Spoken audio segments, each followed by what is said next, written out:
Ladies and gentlemen, welcome back to the channel. In Black Ops Cold War, it feels weird to be making a video that's not about Vanguard, but here we are, we're playing Black Ops Cold War, and Season 5 Reloaded is right around the corner. Yesterday, this news actually came out, but of course, we got the information in regards to the Vanguard beta, so I had to choose. Do I make a video on Season 5 Reloaded, or do I make a video on the new announcements regarding the Vanguard beta? Well, of course, I went for the Vanguard beta, so today, we're going to be talking about Season 5 Reloaded, which is scheduled to begin in about 1 week's time on September 9th, 2 days after the official multiplayer reveal of Call of Duty Vanguard. So if you're a COD fan, pretty interesting time, right? We're going to get the full multiplayer reveal for Vanguard, then Season 5 Reloaded, but the question is, will Season 5 Reloaded be any good? Well, checking out the roadmap here, no new weapons, with the exception of, like, the Ninja Turtle dagger sword melee weapon things. Those will be there, I suppose. We have Zoo coming back from Black Ops 1 for the first time. That's interesting. We have Demolition returning. Honestly, it's one of my favorite game modes in Call of Duty history. I wish every single COD game would ship with Demolition. So hopefully they don't ruin it. I remember back in Modern Warfare 3, they were so concerned about spawn trapping and Demolition that if you pushed up a little bit too much towards the attacking team spawn, they would spawn the attackers on the objective behind you. It was kind of nutty. So we'll have to wait and see how that actually plays out for Black Ops Cold War. But in general, Demolition kind of takes the bomb planting fun of Search and Destroy and combines it with, like, the respawn aspect of Domination. I like it a lot. I like Demo a lot. It's one of my favorite game modes. So definitely happy to see that returning. But aside from that, looking at what we have here, the biggest thing I would say would be, I guess, the new Prestige Shop content. That's interesting, like a new sniper variant and some new calling cards.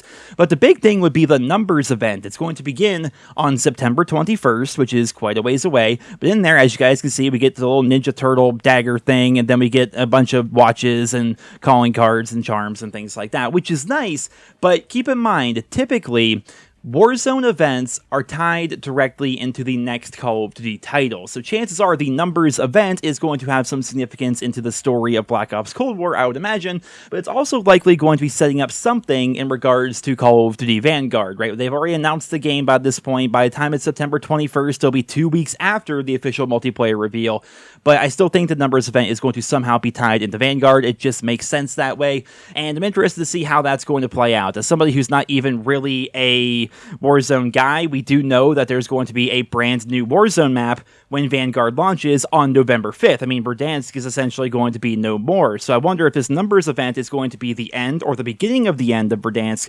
I have no idea. I really have no idea. Maybe if you guys have heard more, put something about that down there in the comments. But moving along here, aside from that, we have, like, new bundles, a new operator, a new survival mode, an outbreak. That's going to be interesting. The Rampage Inducer, which apparently makes zombies actually challenging. I would hope anyway. The thing about zombies right now is, and a lot of Zombies fans will say the same thing, it's too easy.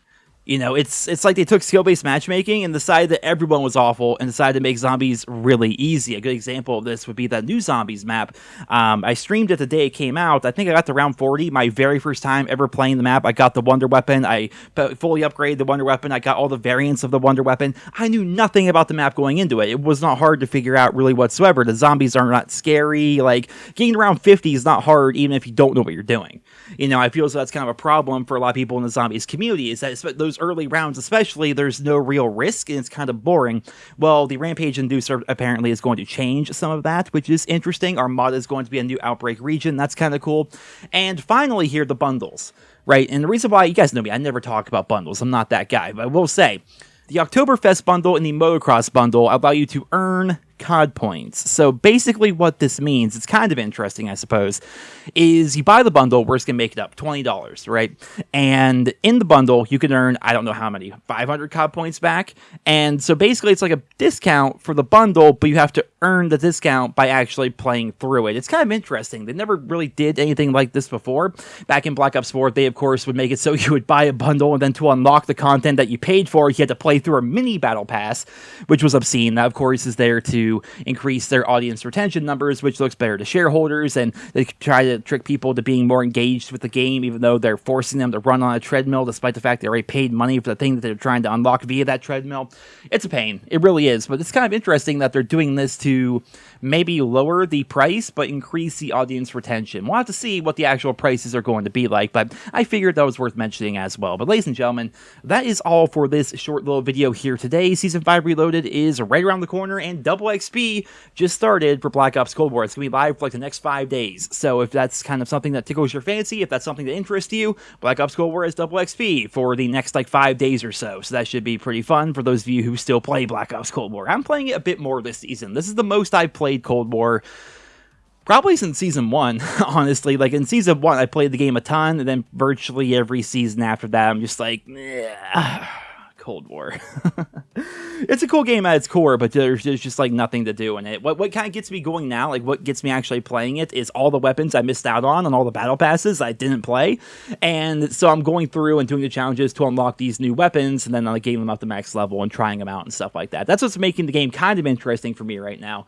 And it's fun to play on Drive, and again, I think it's going to be fun to play on Zoo again. Basically, we're all just coasting until Vanguard launches on November 5th, so I'll keep on doing that. Sounds like a lot of fun. I might be streaming it over on Twitch, so go ahead and check that out if you guys want to. But for right now, I'm going to wrap up today's video. I hope you all enjoyed it. If you did, consider giving me a like. Thank you all so much for listening, and I hope you guys all have a wonderful day.